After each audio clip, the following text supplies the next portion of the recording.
In this video, I'll review the Summer Blue Seamaster after 2 months of wear. I'll share what I like and dislike about this watch. Let's get started.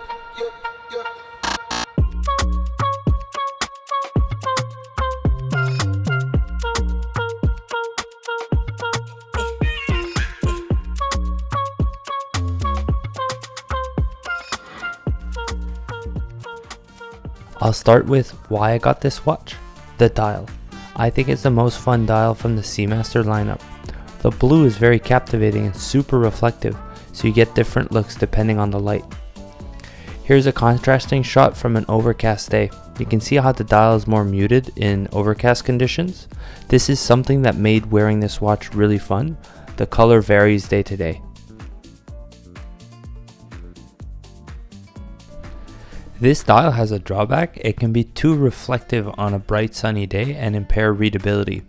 I've occasionally had a hard time reading the dial lettering and hands in bright conditions. Considering this watch retails for $5,900, you can't really ask for more. I paid $4,500 for mine from the secondary market. The money spent gives you two key propositions in my mind. One, peace of mind. You get 300 meters of water resistance, scratch resistance from the sapphire glass and ceramic bezel, and a 5-year warranty. I found it easier to travel with this watch than a Rolex because I never have to worry about attracting the wrong kind of attention.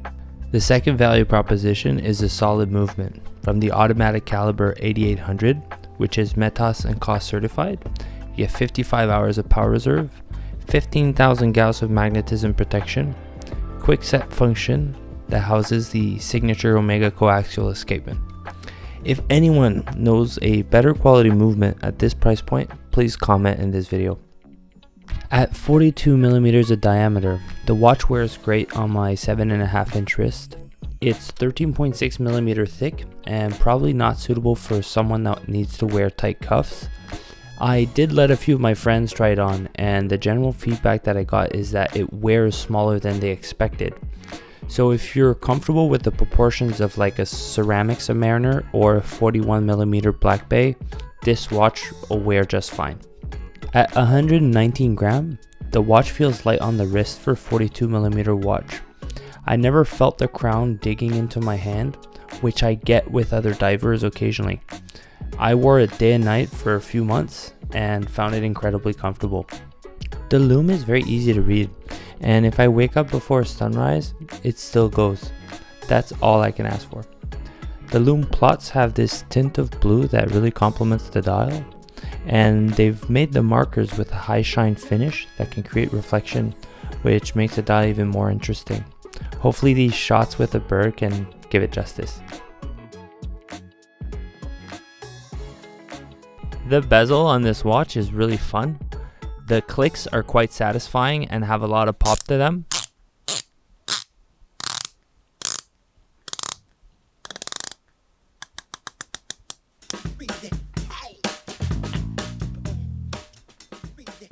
There are 4 things that made me really like this strap. 1, the wave pattern on the inside of the strap did make it feel less hot or wet on my wrist during summer days.